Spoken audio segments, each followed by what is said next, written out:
Okay, so it is my pleasure. Professor Elborn, the stage is yours.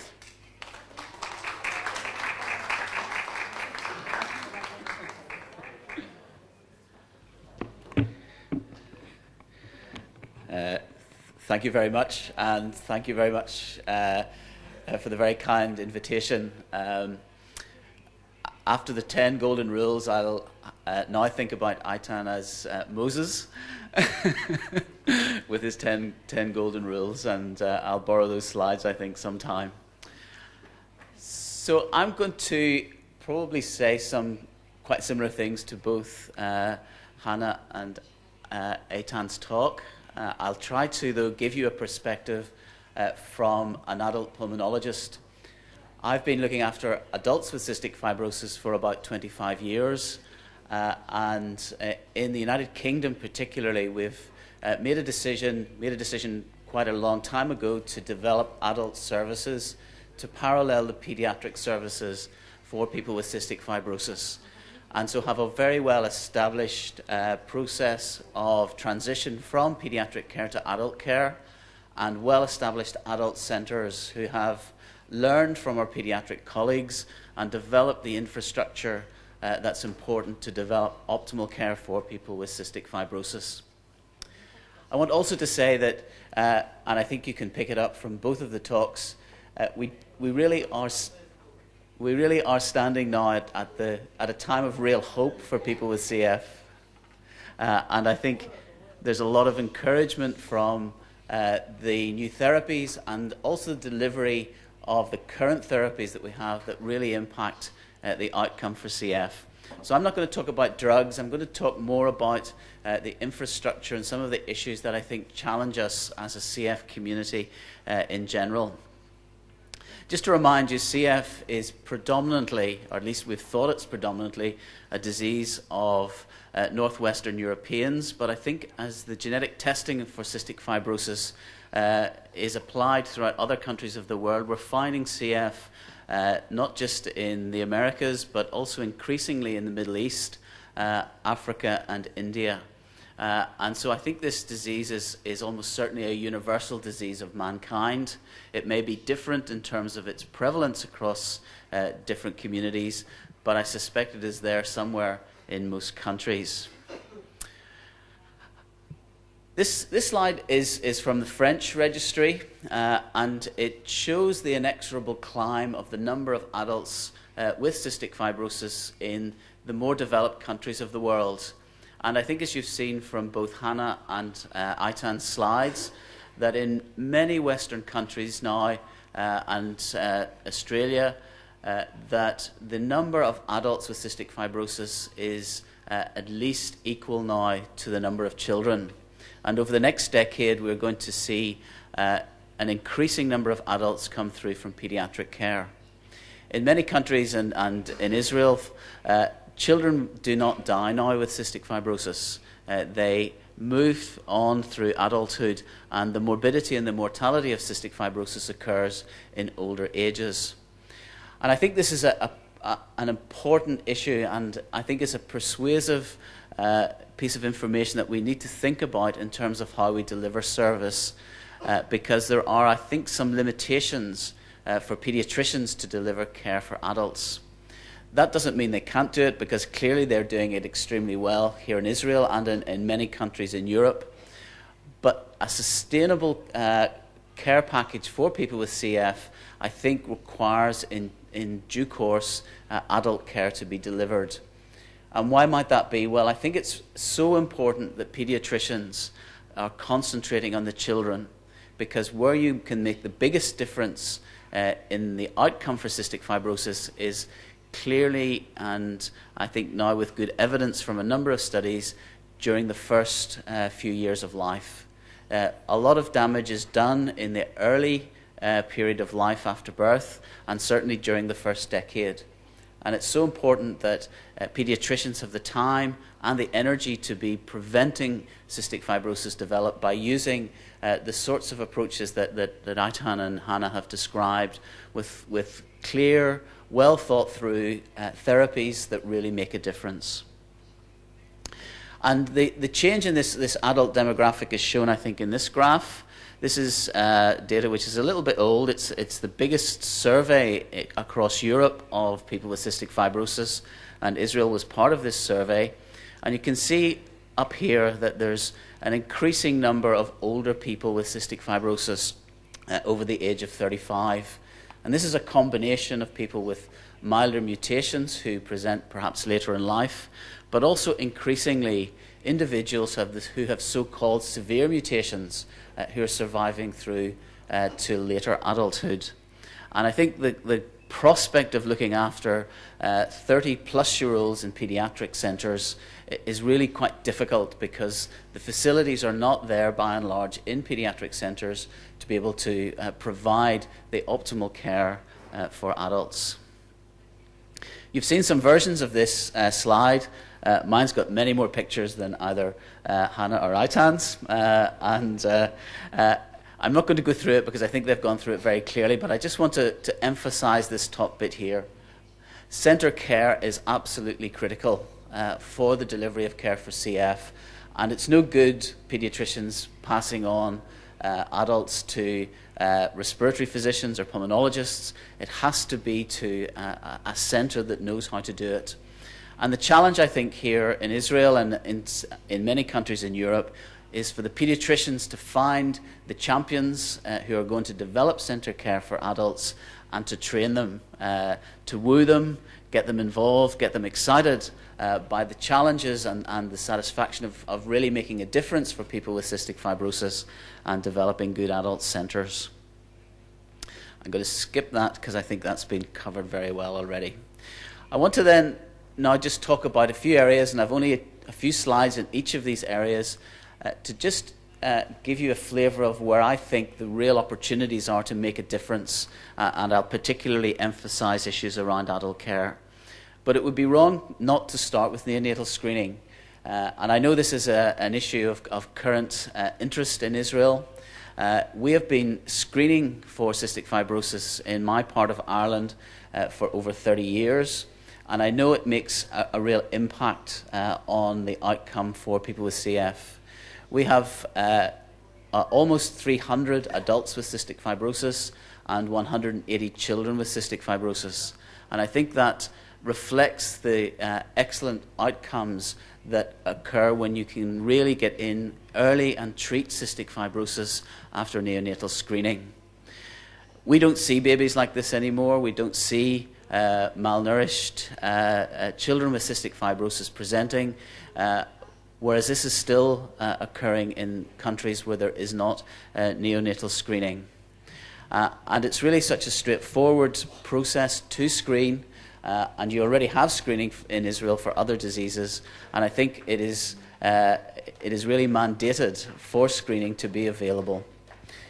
Phil Farrell, who is the world leader in neonatal screening, has a very interesting paper where he has described neonatal screening as a human right, that neonatal screening for CF should be considered something that all countries where this disease is prevalent have available, because it allows for early intervention, and early intervention prevents the development of disease. And these are the advantages. It prevents the terrible odyssey that some parents still endure to get a diagnosis. It lets early treatment start, and it also provides family with options around reproduction decisions that they may wish to take.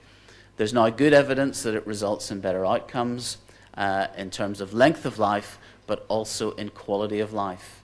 And so I think this is a must, and it's very exciting that the government of Israel, I think even over the next number of weeks, will be considering neonatal screening, and I really hope that it's introduced because I think you will see the benefit of it very quickly. In discussion with paediatricians about the issue of transition, we often are asked the question, when do you start talking about transition to adult care? And in our centre, the time when we start talking about transition to adult care is after diagnosis, after neonatal screening, after 6 to 8 weeks, whenever the patient is diagnosed, the child is diagnosed with CF, the notion that this young person, this young baby in front of them, is going to become an adult is introduced, and the pediatricians tell them a little bit about the adult centre, so that right from the beginning the understanding of CF is that this is going to be a challenging task for parents to look after this child, but with the good care and sticking to the 10 golden rules, that this young baby is going to see life into adulthood and make a very productive and important contribution to society. And then comes the time for transition, which I appreciate doesn't occur in Israel, but I think over the next years you will have to grapple with this issue. So I thought I'd tell you a little bit about how we transition young people into adulthood. Adolescence is a very confusing time. It's possibly more confusing for parents than it is for the adolescent themselves. But for all involved, it involves change. The young person makes that journey from a child to an adult, and different children, different individuals will do it at different speeds. We, I think, know that girls do this much more quickly than boys. Boys probably don't become cognitively an adult until they're well into their 20s, whereas girls can do this much more efficiently. But the perception that the young person has is also important. And as this slide shows, many pussycats think they're lions during adolescence. And it's important that we understand that it's not just what is, but it's also what the young person perceives. Transition involves a number of processes that are medical, psychosocial, educational, vocational, for young people with cystic fibrosis, and these need to be borne in mind. And I think the key part of this is that normal life should go on, that education, social engagement, all of the things that any young person would do should be continued. And then we have to figure out ways of supporting young people with their chronic illnesses, such as cystic fibrosis, to make the journey from being dependent on their parents to taking individual responsibility for their condition and still doing the things that they want to do and contributing to society. So how can you do this? Well, you need to provide coordinated and uninterrupted health care. The treatment of cystic fibrosis doesn't change in terms of the drugs that you use. You still have to do physiotherapy and all the other parts of disease management, and that has to be coherent and consistent across pediatric and adult care.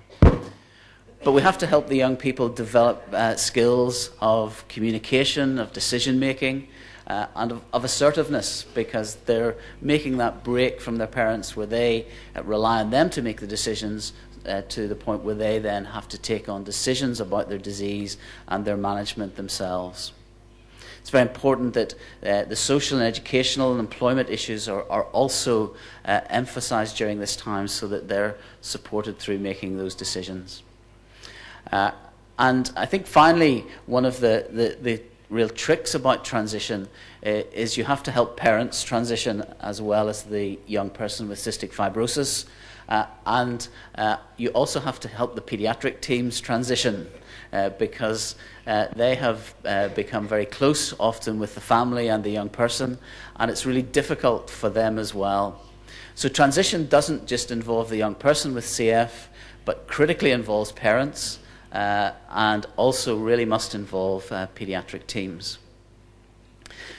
And I think the way that you deliver this is you have a policy. You need to have a clear decision about transitioning young people. And in Belfast, the way we do this is that the adult pulmonologists go to the clinics from age 14, and then in the 17th year, we make the transfer from pediatric care to adult care. And everyone knows this, and so everyone's geared up to working towards that process. There's an educational program around it, and we try to coordinate this with some written material from the young person themselves and from the parents to tell us about who they are, so that when the adult team take over, they really have a good sense of the individual from themselves, as well as the referral letters from the pediatric team. And the factors that we've found that enhance transition is having clear leadership, someone who's championing it, So one of our senior physicians takes the lead for transition, and so make sure that it's high on our priority list, and that we're making sure that we're doing everything we can to help that. It's important for the teams to talk, so that the social workers and the psychologists also do a handover, and that's clear, so that the young person then doesn't have to go back over old ground because the team has some awareness of perhaps issues that have been present in the past. It's important that there's clear and robust documentation, that you don't lose the thread of care for the person who is being transferred. So transition is difficult in some ways, but also for many young people, relief. We have many of our young adolescents who come over to adult care who have had maybe a bit of a rocky time with the paediatric team when they've been 14, 15, 16, and when they come to the adult clinic they feel they've got a clean start, and they've a new bunch of people who will talk to them directly and help them develop the skills that they need to look after their CF. I'm sure this is done in pediatric centres here where there's no transition needed. You look ahead, there's something not, yes, it's a bit, when you look ahead to adult,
No problem.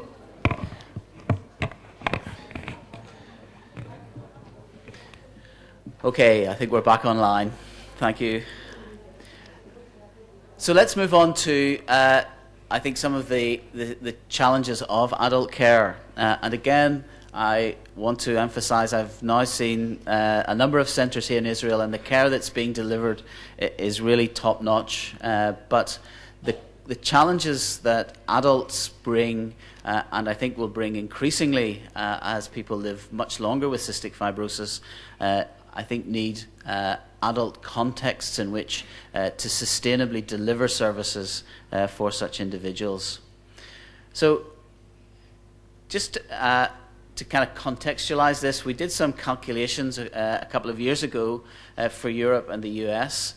And currently in Europe there are about 800 new adults per year, and in the US about 600 new adults. And this is going to continue to accumulate.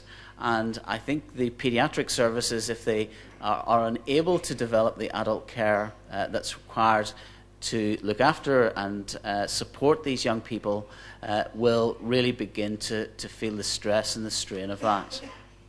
So there is a real challenge that we need to be training and developing adult pulmonologists to get involved in cystic fibrosis and to develop the right adult teams for the future. The disease manifestations of CF that become more apparent in people who are of older age, and by older age I now mean by 20, 30, 40, are listed here, and I'm not going to go through all of these, but the complications of CF keep increasing. We are appreciating that the dysfunction of the CFTR protein, which Aitan showed you, does impact a number of different organs with disease, but also the treatments that we're using for cystic fibrosis have, in some cases, long-term impacts in terms of side effects. So, for example, the aminoglycosides, which are so important in treating infection during intravenous courses, over time they can cause some damage to the kidney.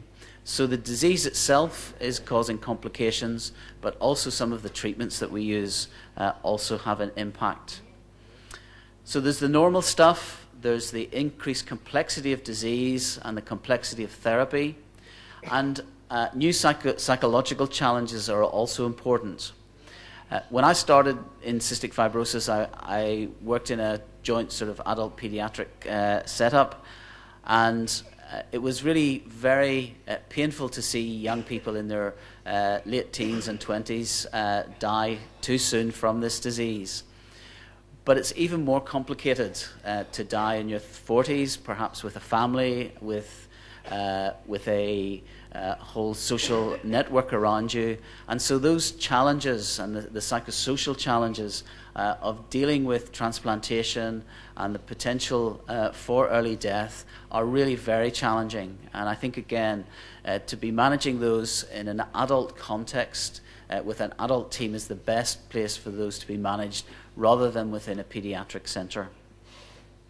And the whole issue of late diagnosis, and because of the pancreatic sufficient mutations, a number of adults are, I think, in all countries diagnosed in their 20s and 30s. And for someone of that age to integrate into a pediatric centre is really extremely difficult. And the psychosocial consequences of a late diagnosis are also, I think, really very challenging. Some of these individuals have so-called mild mutations, and that upsets them because when they turn up with disease, they don't feel they've got mild disease, they've got real disease, and in fact, I think it's better thought of as cystic fibrosis that starts to cause symptoms a bit later in life rather than a mild mutation or mild cystic fibrosis, because these people do have significant disease and is very challenging for them. And so for this combination of reasons, I think adult care is best delivered in an adult centre.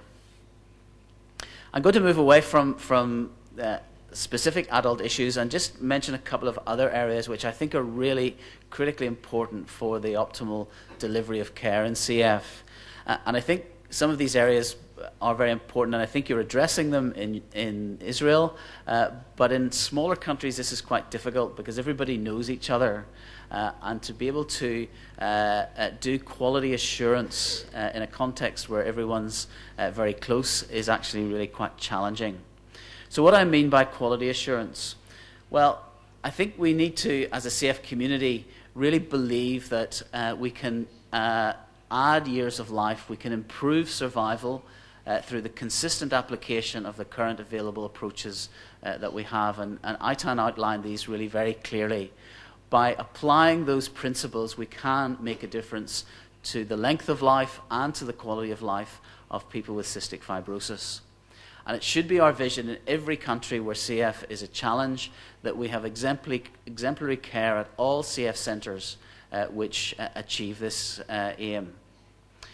And how do we do this is to have a proper framework for cystic fibrosis care with multidisciplinary teams that can provide the care and deliver the therapies, having robust guidelines and standards.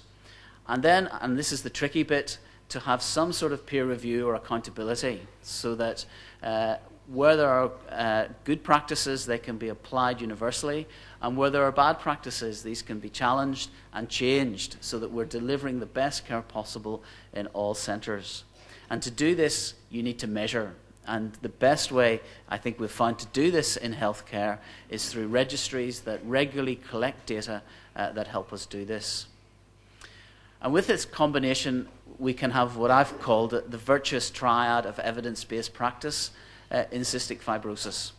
And in this slide, I want to just firstly emphasize that the person with cystic fibrosis, that reflects that I'm an adult physician, but also the family with cystic fibrosis are absolutely at the center of this.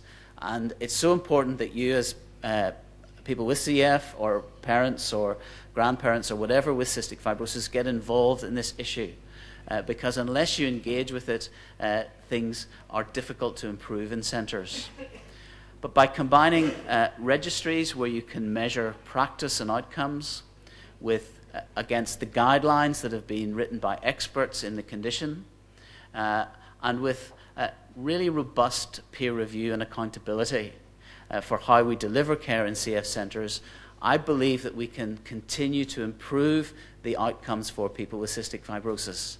But this requires everyone to get involved and for people not to feel threatened, but to really start working very closely together to help each other in the centres within countries and across continents to improve the level of care. And I think I want to give you a couple of examples where I think this is really important. So in our centre in Belfast, we have been very concerned about Pseudomonas infection, and using the registry, we've been able to track Pseudomonas, chronic Pseudomonas prevalence across the past decade. And in 2001, we had 30% of our under 18s were infected chronically with Pseudomonas aeruginosa. Now, in fact, prior to this, we'd introduced very strict hygiene rules and also a very aggressive approach to eradicating Pseudomonas aeruginosa. And I think, as you can see from this graph, between 2001 here and 2012, the prevalence of chronic Pseudomonas infection has fallen in the under 18-year-olds to around 8%. We're still not satisfied with this, and we will continue this quality assurance cycle with the aim of having all children transferred to adult care without chronic Pseudomonas aeruginosa infection. That's a big challenge for the paediatricians, but that's where we need to get to. And you can only do that if you're measuring it. And it was great to see the registry data that Hannah showed, that you're already doing this in Israel. But you need to then start looking at practice, looking at infection control, looking at how you approach eradication therapies, and then the centres learn from each other so that the best practice can become the universal practice. With the reduction in Pseudomonas, you can see significant improvements here on this graph in lung function, where the lung function improves from 2001 to 2012 from around 60% predicted to just over 80% predicted sorry, that's that line, and the percentage of patients with more than an FEV1 greater than 80% predicted, the proportion of patients goes up to 80%. So by measuring what we're doing, by sticking to standards, sticking to the sorts of treatments that Aitan described, you really can improve outcomes. And that, I think, is really important. The other issue that we noticed here was we reduced the number of exacerbations. So the number of admissions in the paediatric centre reduced from 210 to 120, and the number of IV days from just over 2,000 to under 1,000, indicating that this was not just improving lung function, but was reducing the whole burden of disease. The other area that we've been very interested in a number of centres is this whole area of adherence. And Aitan showed some important data which shows that people who don't take their drugs actually don't get better. And the challenges that we have for young people with CF, I think, are illustrated on this slide without going into too much detail. It's an overwhelming, almost number of therapies that we ask young people with cystic fibrosis to take on. And how should we approach this? Well, I think firstly the CF teams need to understand the challenges which, again, were highlighted in the two talks before, of delivering therapy against living life. And in our centre, we always start from the point that living life is the important bit. And the therapies are there to help you live your life even better, even longer, with the best quality of life possible. And so the treatments have to work for the individual. And I think this is something that we're learning increasingly, that we need to be very open, very honest understand the individual, and then help them to start building the appropriate treatments around their lives.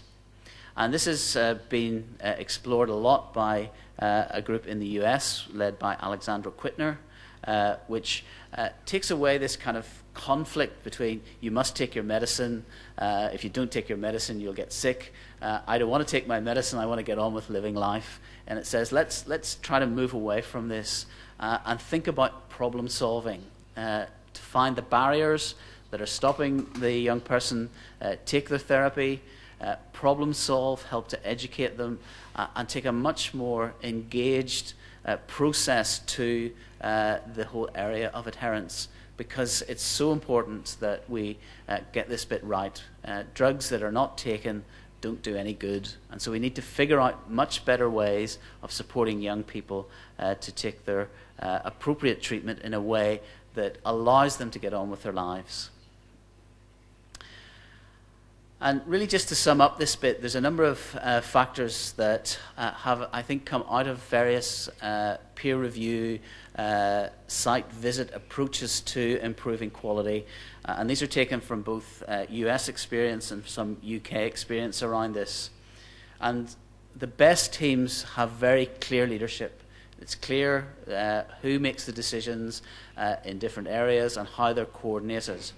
Communication is critically important within teams, but also between teams and the young people and the parents who are involved in care. Consistency of approach is important, and it's also clear that CF, being the primary responsibility of the teams, is also critically important. If you're doing 20 other things as well as CF, you don't deliver great care. It needs to be focused, it needs to be consistent. And the third bit that is really important is that the patients and families are involved.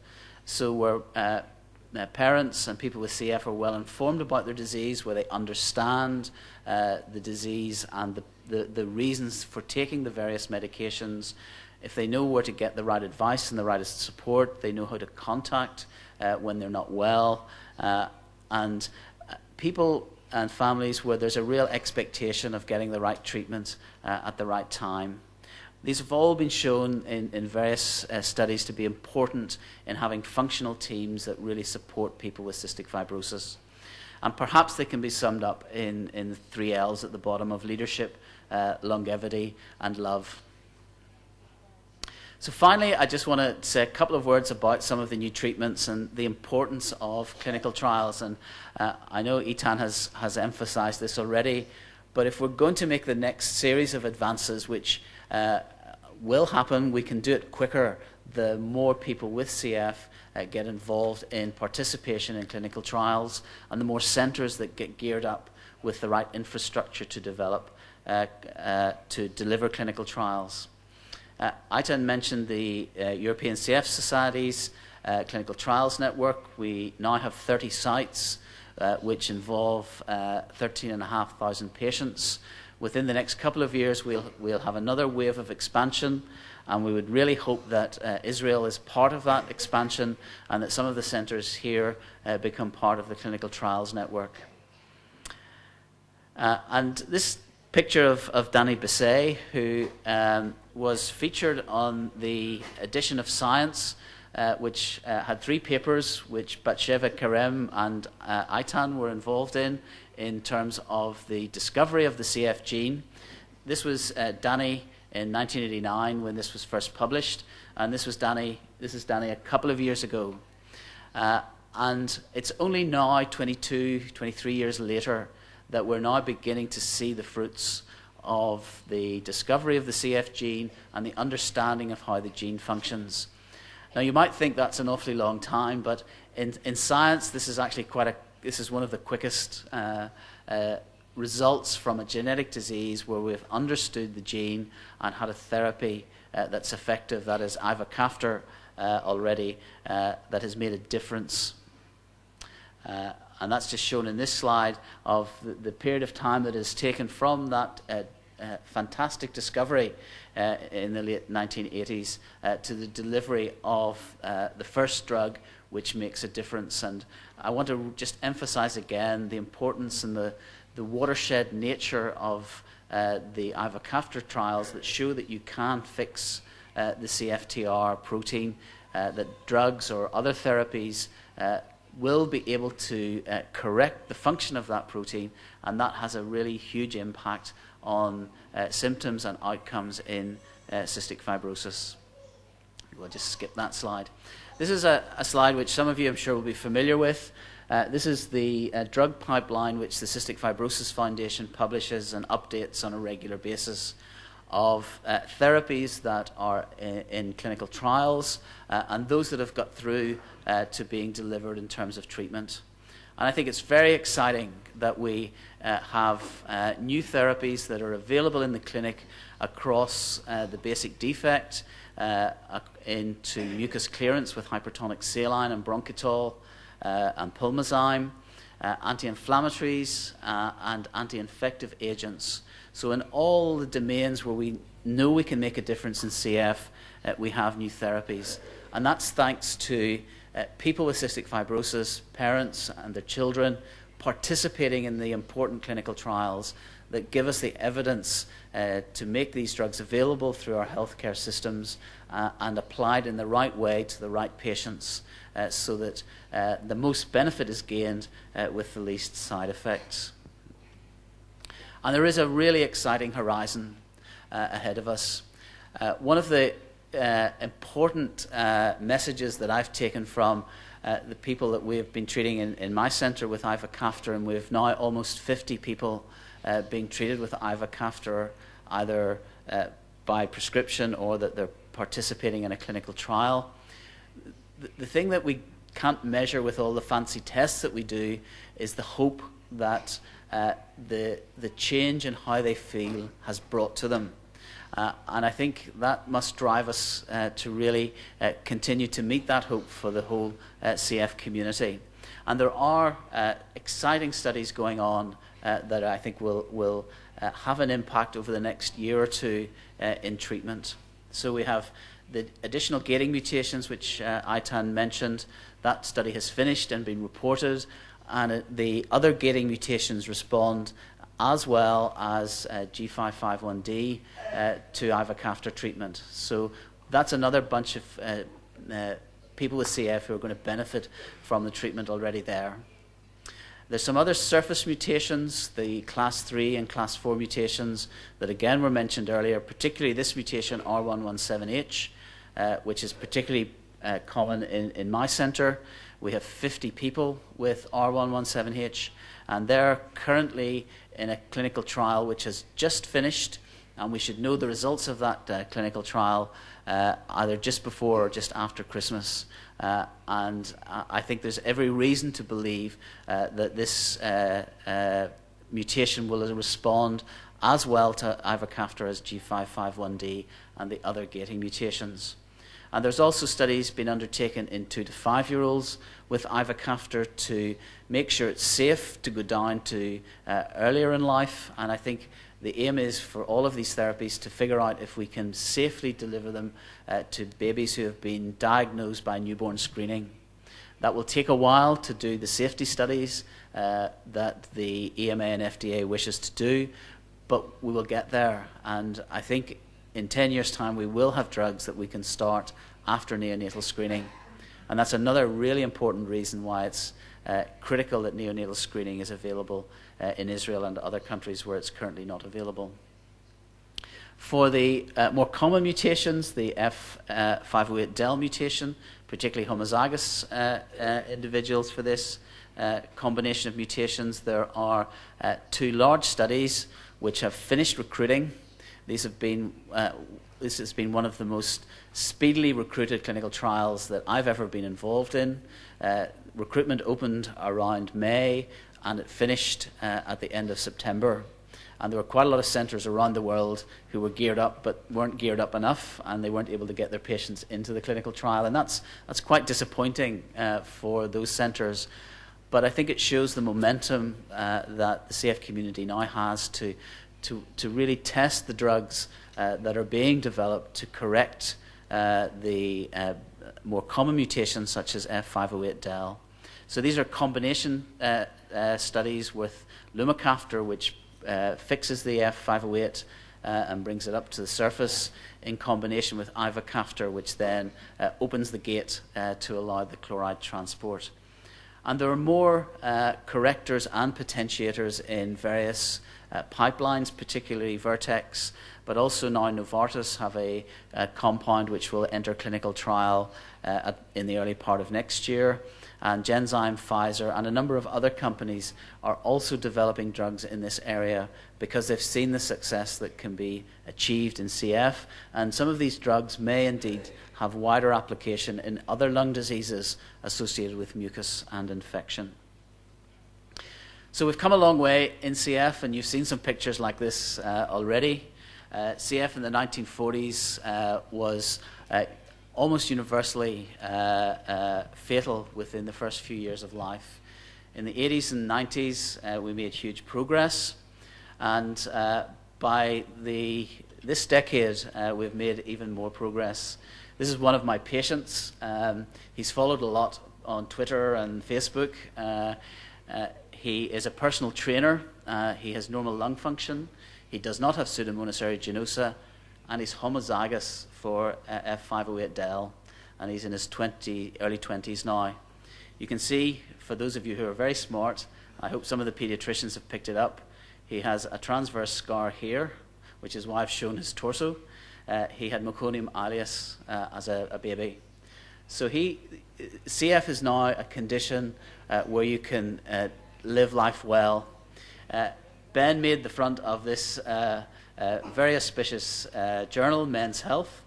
But I think the more important photograph is this photograph. This is his mum, and this is Ben when he was a baby. This was before neonatal screening. He was born in England, not in Northern Ireland. And when he was diagnosed, he was not in great shape. But with the fantastic efforts of his mum and the CF Centre that looked after him, Ben has developed into a strong and very effective and contributing young man. So it's important in CF care that everybody plays their part. This is a pipeline that is really moving now, and really important that everybody, the CF centres, people with CF, CF families, CF grandparents, friends of people with CF, all play their part in making sure that this pipeline delivers effective treatment for people with cystic fibrosis. And I really believe that by working together and doing this through proper clinical trials, we will see a time when we can really beat CF.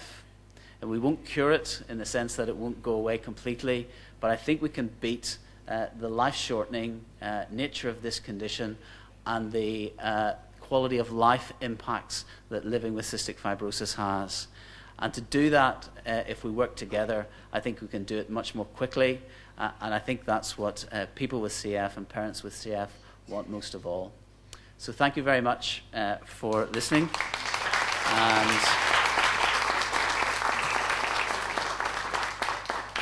I'm very happy to answer questions, so long as they're in English, or Aitan or Hannah might do a translation for me to help me with answering them. And I'm very happy to talk about the G551D story a bit more, and some of the patients and some of the stories around what they've felt and done, in fact, since they've been on treatment. אם רוצים בעברית אני אתרגם.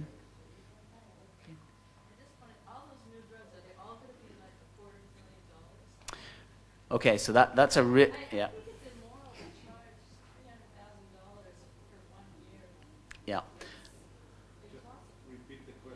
Okay, so this is do you want to do it in Hebrew? And then I can...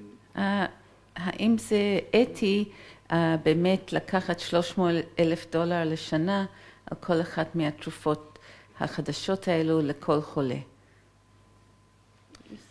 So the cost of ivacaftor is, I absolutely agree, inappropriately high.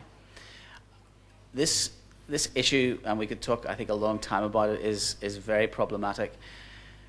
When ivacaftor was licensed, there was no guarantee or even certainly no guarantee that it would be used in more than around 1,500 patients worldwide, but it cost an enormous amount to develop it so far. So I guess the decision was a problem for the company because they wanted the drug available, but they had to begin to recoup some of the money they'd spent. And that's going to occur for a lot of drugs developed for orphan diseases. And we as a society will need to figure out, I think, some ways to fix this. And I think one of the answers is that we need to figure out ways to do clinical trials in orphan diseases that don't cost so much money. So to develop a drug from you might start with 500 drugs to get one drug through to being useful, and that costs somewhere in the region of $1 billion to do that for a company. And if there's no financial reward, such as, for example, in antibiotics, where virtually no drug companies now are developing new antibiotics because there's no payday at the end of it. We have to figure out as a society ways to work with pharma that reduce the cost of development so that these drugs can be less expensive. And that discussion is going on now. I think as the indications for ivacaftor get wider, there has been at least in discussions with Vertex, a commitment to bring the price down. But even if you bring it down from $300,000 to $100,000, is that still affordable? Not for many patients, or not in many healthcare systems. And so this is a bigger issue, and I think one that we have to be actually much more vocal about as a CF community, and also work with other orphan diseases such as neuromuscular diseases where expensive therapies are being developed, lysosomal storage disorders, the mucopolysaccharidoses, where there are potential therapies coming through. And I think we need to do that, and at least at the medical level, we're beginning to have those conversations together. But I think it's a really important point, and we're going to have to just kind of suck it and see. We're pioneering this area in CF in many ways, and so we have to have the conversations with the payers to make sure our patients get the right therapies. I will tell you, in the UK, we're not paying that price. I'm not sure what the price we are paying is, but it's considerably less than the list price because a negotiation goes on behind closed doors between the company and the government, and they work out a discount. It's still frighteningly expensive, but I think companies will work with the funders.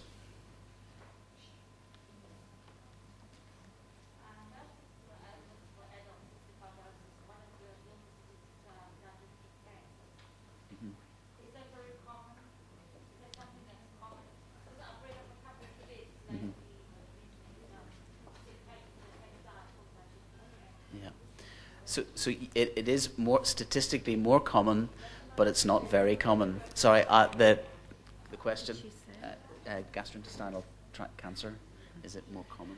האם יש שכיחות גבוהה יותר של סרטן במעיים במערכת העיכול ב-CF? So GI or colonic cancer is statistically more common in CF, but it's actually a very small risk. And I think as folks with CF get older, we're going to have to actually think about perhaps screening, but that's already happening in the healthy or non-CF population, that colonic cancer is generally a common condition, and so fecal occult bloods or colonoscopy screening is being applied in the population. And one possibility might be that for people with CF, it might be sensible to do that 10 years earlier, so that we are screening and picking up any potential cancers earlier. Okay. So the question is, can you treat someone with CF with chemotherapy? And the answer is yes. We've treated a number of people with CF who have had different cancers with chemotherapy, and they've not had any major problem. And I think that's very interesting because it looks like the lungs really isolate the infection in CF, and it doesn't spread. The worry is that the Pseudomonas will go everywhere. but that doesn't seem to occur. Now, clearly, if you knock out the whole immune system, you will get into trouble. But by carefully balancing the chemotherapy with perhaps drugs that support the immune system, you can give conventional chemotherapy treatments to people with CF. And I don't think you should hold back. I think if someone with CF has cancer, they should get the optimal cancer care, and the CF team has to work with the cancer team to make sure that happens. So we'll maybe go to the back first. Okay.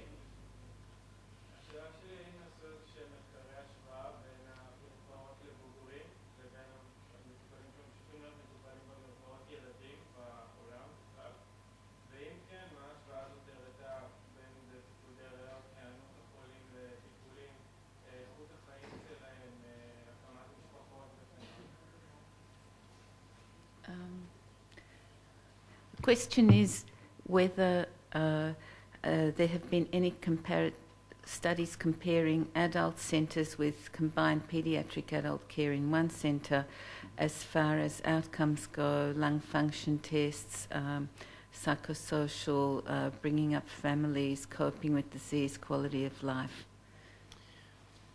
So, excellent question, and the answer is no. There's no direct studies. And I guess the different ways of doing this have been driven by the constraints of different healthcare systems. But in a number of, I've done a number of site visits in centres which have this problem. I'll not mention their names, but they're very big centres where they may have 400 or 500. One has even more than that. And what comes through very clearly is that the energies of the paediatric team are taken up delivering and firefighting with the adults, and the concentration on the younger children is harder to sustain.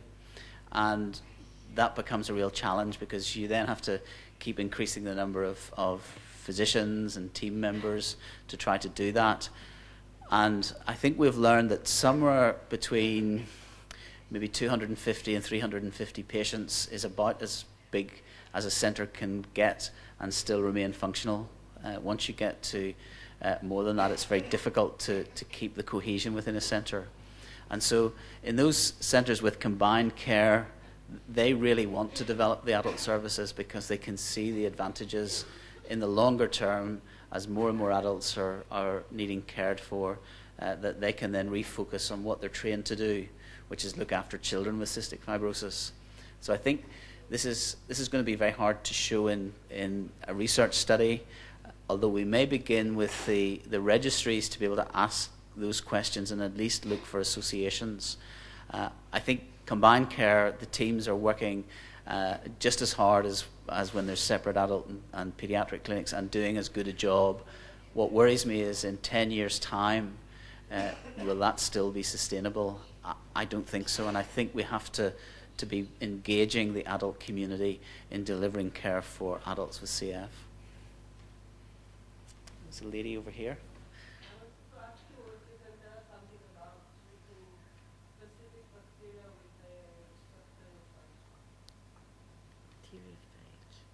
With bacteriophage? Yeah. So the question is about bacteriophage treatment for infection. For those who don't know what a bacteriophage is, it's a virus-like particle which kills bacteria, and it's been very popular in the Caucasus, in Georgia, particularly. There was a centre that had phage therapy for a range of different diseases when it was part of the Soviet Union, but since the kind of falling apart of the Soviet Union, I think all of that centre has really kind of deteriorated, and they're not doing phage therapy. But scientists in a number of areas have been looking at phage as a way of treating a range of different infections, and there are sort of pro and con arguments for doing it in the lung. The con argument is that We know there's already huge numbers of bacteriophages in the lungs of people with CF because they're there, because the bacteria are there, and they're not doing much good, and so putting more in may not be that helpful. On the pro side, you can manipulate bacteriophages and put things inside them. So you might be able to make a bacteriophage virus thing with a payload in it that, if you could get into the lungs, would deliver it and kill bacteria. So you kind of genetically manipulate the bacteriophage. And there's some lab studies that look quite promising in terms of that approach. There's nothing really close to clinical trial yet. There's a couple of products which I think will come to at least animal studies over the next year or two. And it's possible that this is an interesting area. There are other ways that this might be done as well. You can manipulate bacteria themselves. And as we know now from the gut, there are good bacteria and bad bacteria to have in your gut. And it may be the same in the airway. And it may be possible to manipulate some of those bacteria to be, if you like, kind of probiotic. So you might be able to gargle some bacteria that are going to keep your airways clearer from infection. So there's all sorts of different notions being tested in the laboratory and in animal studies to see if they might hold up. Making the leap to putting sort of living organisms into the lungs of people with already infection is going to be a tough one, I think. But if the right construct comes along, I think there will be some centres that will be able to do those sorts of trials in a safe environment for people with CF. I think if we even if we develop a lot of drugs that sort out the basic defect, some people with CF will still have Pseudomonas and other gram-negative bugs, which we still will need treatments for. So I think it's important that treatment for infection is still researched and investigated, and we don't just put all our eggs in the one basket of treating the basic defect.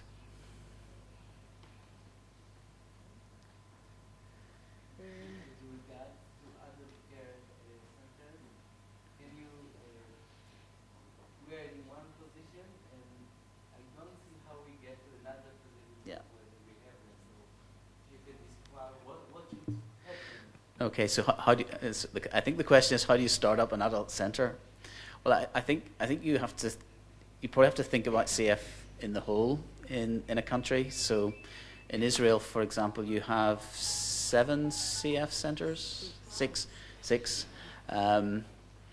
That's quite a lot of CF centres for the number of patients you have. So that might be a discussion of how many centres do you need.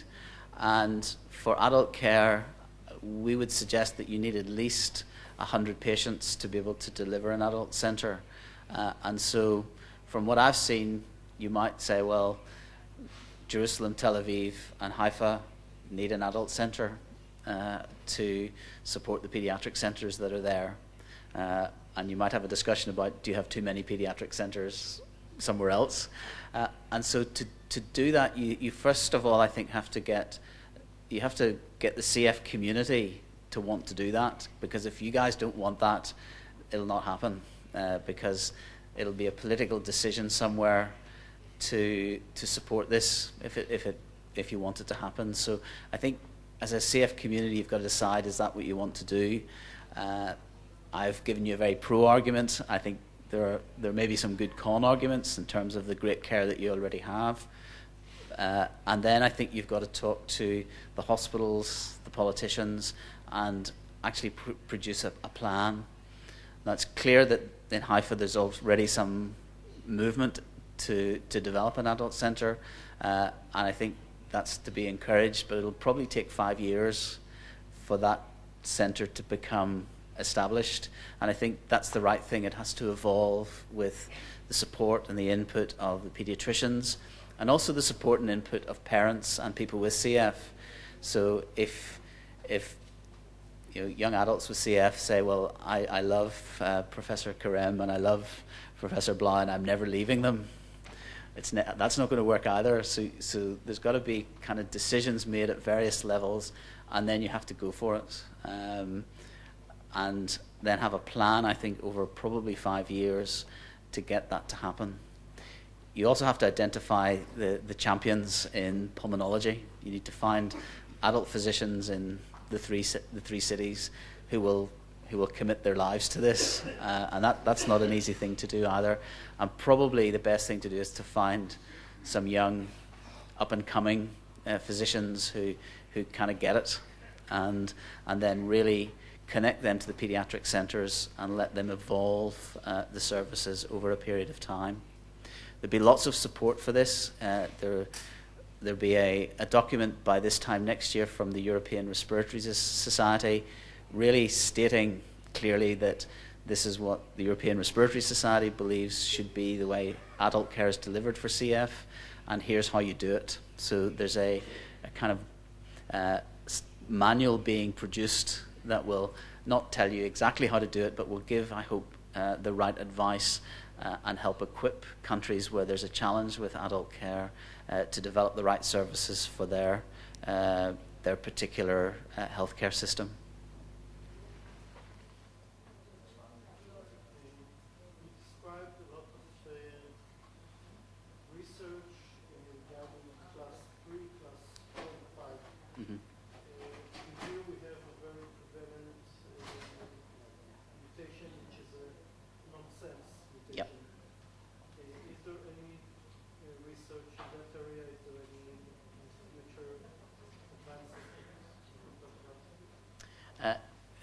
Professor Karim is probably the right person to talk to. His wife is one of the leading researchers in new approaches to class 1 mutations, and just a few days ago we heard some of her recent research using oligonucleotides, which are sort of short bits of DNA, to try to fix some of the issues around the stop mutations or the premature termination codon mutations. And there are others around the world also looking at this. So the strategy really is to try to fix all of these mutations. There is another, for example, PTC are going to do another clinical trial with Ateloran with patients who are not on aminoglycoside treatment. I think Aitan mentioned that in his talk. So these mutations are still really important and are big challenges in countries like Israel. I think Italy also has a lot of these mutations, some of the Mediterranean countries. So yes, these are still on the in the sites, and I think new therapies will come along which will make a difference in those mutations as well.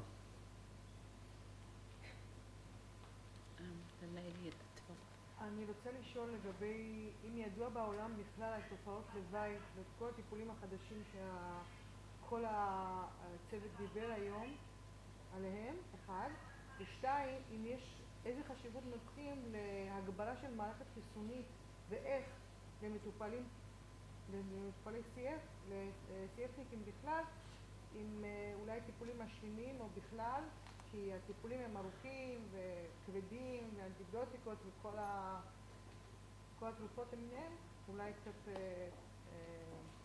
לא אולי, בטוח מורידים מערכת חיסונית.